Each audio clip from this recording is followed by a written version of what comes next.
16, 17, 18, 19, 20, 21। और आपके साथ साथ आपके घर वालों के लिए भी जीवन बहुत अनमोल है, क्योंकि युवा देश है और युवाओं के एक्सीडेंट ज्यादा हो रहा है, इसलिए युवा को सचेत होना ज्यादा जरूरी है, क्योंकि आगे चल के आप ही भविष्य बनने वाले हैं। कहते हैं कि सड़क सुरक्षा को ध्यान में रखकर बनाए गए कानून और मुहिम तभी कामयाब होते हैं जब आपका सहयोग हो। जरूर पहलुओं पर हम बातचीत कर रहे हैं और सेशन को आगे बढ़ाते हुए अब मैं मंच पर आमंत्रित करना चाहूंगी। बात करेंगे राजकुमार राजपाल जी की, जो कि मास्टर ट्रेनर है और सीनियर नर्सिंग ऑफिसर भी हैं, ट्रॉमा सेंटर के प्रेसिडेंट अवार्डी भी हैं। वो आके बताएंगे कि सीपीआर कैसे दिया जाता है अगर एक्सीडेंट हो जाए। एक डेमो वो आके स्टेज पर दिखाएंगे कि हम बोलते तो है कि एक्सीडेंट किसी का हो जाए और सांस नहीं आ रही हो, वो व्यक्ति अचेत या अनकॉन्शियस हो जाए, तो उसको कैसे तुरंत प्राथमिक उपचार दिया जाए। सीपीआर वर्ड बहुत ही कॉमन है, तो जोरदार तालियां राजकुमार राजपाल जी के लिए। बहुत बहुत स्वागत है सर। और एक छोटा सा डेमो करके स्टेज पे दिखाएंगे कि सीपीआर कैसे दिया जाए अगर कोई व्यक्ति अनकॉन्शियस असचेत हो जाए। थैंक यू सर, और थैंक यू मैम, और थैंक यू फॉर न्यूज 18। आप पकड़ लीजिए तो कॉन्शियस चेक करने के लिए हम रेस्पॉन्स को चेक करेंगे, और रेस्पॉन्स ऐसे चेक करेंगे, क्या तुम ठीक हो, क्या तुम ठीक हो। अब ये होता है shake and shout and tap and talk. Shake and shout, बहुत से लोग क्या करते हैं एक्सीडेंट में उसको हिलाते हैं बहुत तेजी से, तो हमें कभी भी वो हिलाना नहीं चाहिए, क्योंकि जो सर्वाइकल है वो हमेशा कंप्रोमाइज होती है, हम ये मान के चलते हैं और वो टूट सकती है, तो सर्वाइकल को अपन पहले प्रोटेक्ट करेंगे। तो टैप एंड टॉक जो करेंगे वो बहुत सेफ है। अगर उसने आंसर नहीं दिया तो इसका मतलब अनकॉन्शियस के साथ साथ वो रेस्पॉन्स भी नहीं दे रहा है, तो इसका मतलब हो सकता है कि ये मर चुका है, ये अभी हमें मालूम नहीं है। हम 108 को, जैसा सर ने बोला था कि 108 को हम एम्बुलेंस को कॉल कर चुके हैं। अब हमें क्या करना है कि यह मर चुका है या नहीं, यह देखने के लिए उसकी श्वास को चेक करेंगे और पल्स को चेक करेंगे। कैरोटिड पल्स होती है जो हमारे यहाँ एडमोपल होता है, इसके जस्ट पास में ये ग्रूम होती है, जो ये गड्ढा होता है वहां पर, तो ये 3 उंगलियां वहां रखेंगे। साथ ही हम इसका श्वास भी चेक करेंगे, जो हमारी ये छाती है जो उसको ऊपर होता हुआ देखेंगे, हम चेस्ट को ऊपर होता हुआ देखेंगे, और इस प्रकार से पोजीशन होगी हमारी। तो यहाँ से जो गर्म हवा अगर आ रही है तो इसका मतलब वो श्वास चल रही है। और पल्स को चेक करेंगे 1001, 1002, 1003, 1004, 1005, 1006, 1007, 1008, 1009, पल्स चेक कर रहे हैं। 10 सेकंड के अंदर में हमें कैरोटिड पल्स चेक करनी है। अच्छा, 10 सेकंड में क्यों करनी है? क्योंकि समय बहुत कम होता है।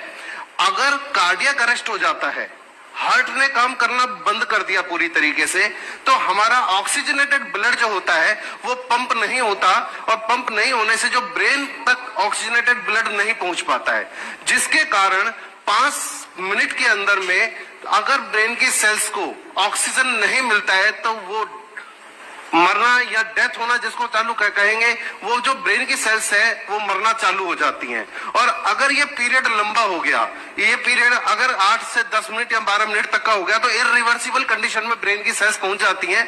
अब उनको हम कितना ही ऑक्सीजन दे दें वो वापस से नहीं आती है। इसलिए टाइम इज इंपॉर्टेंट, कि समय पर कार्डियक अरेस्ट यानी हार्ट ने काम करना बंद कर दिया तो हम सीपीआर दें।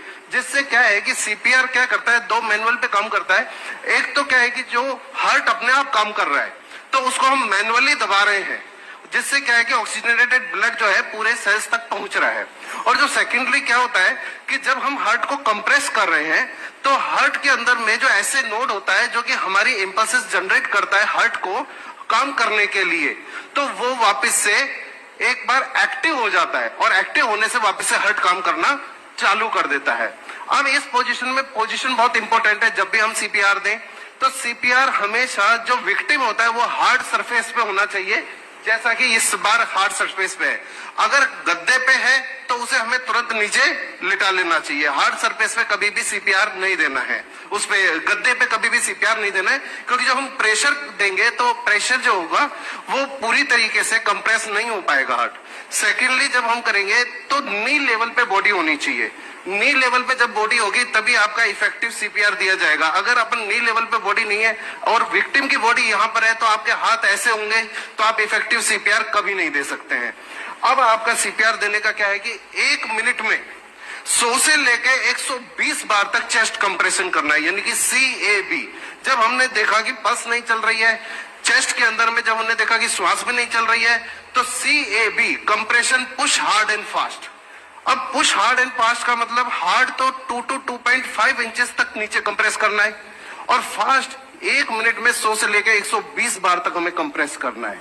और इसको जब हम कंप्रेस करते हैं तो हमारी पोजीशन बहुत इंपॉर्टेंट है कि ये जो हील पॉइंट है, इसे हमें यहाँ पर स्टर्नम बोन, जो यहाँ पर मिड के अंदर में बोन होती है, वो स्टर्नम बोन कहलाती है। तो और जीफॉइड पॉइंट जहां ये लास्ट खत्म होती है उसे जीफॉइड पॉइंट कहते हैं, वहां से जीफॉइड प्रोसेस से 2 इंच ऊपर। अच्छा, अमूमन लोग समझ नहीं पाते हैं कि हमें कहाँ रखना है, तो इसमें दोनों निप्पलों के जस्ट बीचों बीच हमें यहाँ पर हमारे हील पॉइंट रखना है। जब हम इस हील पॉइंट को रखते हैं तो दोनों कंधे चेस्ट के बिल्कुल ऊपर होने चाहिए, जैसे ये चेस्ट के ऊपर दोनों कंधे आ गए। और जब आप कंप्रेस करते हैं तो ये दोनों कोहनियां आपकी सीधी होनी चाहिए। और जब आपको कंप्रेशन करना है, क्योंकि जब आप बॉडी वेट से कंप्रेस करेंगे तो आप इजी वे में और लंबे टाइम तक कंप्रेशन दे पाएंगे, और आप बॉडी वेट से कंप्रेशन नहीं करेंगे तो ज्यादा समय तक नहीं दे पाएंगे और आप थक जाएंगे। दूसरा, जब आप कंप्रेस कर रहे हैं तो काउंटिंग जरूर करें, क्योंकि काउंटिंग करने से जो 30 कंप्रेशन के बाद में आपको 2 बार मुंह से ब्रीथ देना है। मगर अभी लेटेस्ट जो गाइडलाइन आई है 2020 अमेरिकन हार्ट एसोसिएशन से, उसमें यह है कि यदि कोई मुंह से श्वास नहीं देना चाहता है किसी भी कारण से, तो आप लगातार कंप्रेशन जारी रखें, क्योंकि CPR को ऐसा माना गया है कि मुंह से श्वास देने की ही जरूरी है। इसलिए लोग बात क्या करते हैं कि CPR जब मुंह से श्वास देना है तो मुंह से श्वास देने नहीं चाहते हैं और CPR भी नहीं करते। तो इसलिए क्या है कि लेटेस्ट गाइडलाइन में अगर आप कुछ नहीं करते हैं तो बेटर कुछ करें, उसमें हमें CPR जरूर करना है। पोजीशन से मैं एक बार आपको एक साइकिल करके दिखाऊंगा। 1 2 3 4 5 6 7 8 9 10 16 17 18 19 20 21 22 23 24 25 26 27 28 29 30 कंप्रेशन के बाद में आप अगर अकेले हैं तो दोनों प्रोसेस आपको करने हैं। यदि आपके साथ में कोई साथी है तो आप उसे कह दें कि आप तो ब्रीथ दीजिए और आप चेस्ट कंप्रेशन पर कंटिन्यू रखिए। 2 3 4 यह आप लगातार 5 साइकिल तक करिए, वापस से इसको चेक कीजिए। इस बीच में आपने क्या किया है, जैसे किसी होटल है या पब्लिक प्लेसेस में AED अगर अवेलेबल हो जाती है तो आप AED का यूज कर सकते हैं, और अगर एम्बुलेंस आ जाती है तो एम्बुलेंस में ये AED उपलब्ध होती है तो आप उस AED का यूज कर सकते हैं। ये AED ऑटोमेटेड एक्शनल डिफिब्रिलेटर है। डिफिब्रिलेटर जो हम देखते हैं डॉक्टर्स हॉस्पिटल के अंदर जो शॉक देते हैं CPR के समय, यही AED ऑटोमेटेड एक्शनल डिफिब्रिलेटर है जिसे हम यूज कर सकते हैं। ये वंडर डिवाइस है, इसमें 2 पैड होते हैं ओनली। एक पैड को हम लेफ्ट साइड क्लेविकल के जस्ट नीचे लगाते हैं और दूसरे पैड को हम राइट साइड में इस प्रकार से लगाते हैं। अब जैसे ही हमने इसे लगा दिया, इसका कनेक्ट किया हमने डिवाइस से, इसे हमने ऑन कर दिया। अब जो इंस्ट्रक्शंस हमें मिलते हैं उसे फॉलो करने। Do not touch the patient.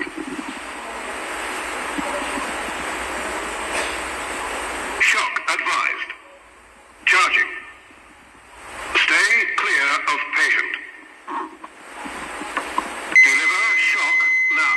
Press the orange button now. जैसे ये कहता है डिलीवर शॉक नाउ, हम इसको शॉक को Shock delivered. कर देते हैं। Paused. Start CPR. अगर इसको रिदम मिल जाता है तो ये स्टॉप CPR मिलता है, रिदम नहीं मिला है इसलिए इसने बोला स्टार्ट CPR। अगेन हम क्या करेंगे, CPR को स्टार्ट कर देंगे, और इस प्रोसेस को हम तब तक करते रहेंगे जब तक एम्बुलेंस नहीं आ जाती है या कोई मेडिकल फैसिलिटी नहीं होती या हम उसको हॉस्पिटल नहीं पहुंचा देते हैं।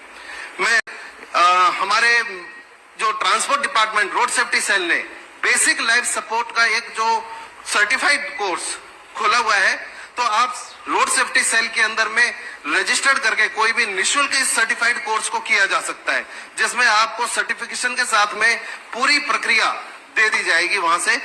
सर, और इस बीच में एक सवाल भी है मेरा राजकुमार Yes, जी sir. आपसे आपने कहा कि कंटिन्यूअस सीपीआर देते रहेंगे जब तक कोई मेडिकल फैसिलिटीज या एम्बुलेंस ना आ जाए। Yes ma'am. तो सीपीआर देते टाइम क्या वो ब्रीदिंग उस पर्सन जिसको दे रहे हैं वो आएगी?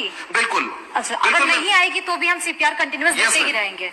तब तक हम सीपीआर को कंटिन्यू करेंगे जब तक मेडिकल टीम आ नहीं जाती उस प्रोसेस तक। और ये प्रोसेस हो सकता है कि 10 मिनट का हो, 15 मिनट का हो, 20 मिनट का हो, हाफ एन आवर का हो। ओके, तो बिल्कुल इस प्रोसेस को हम कंटिन्यू तब तक जारी रखेंगे मैम।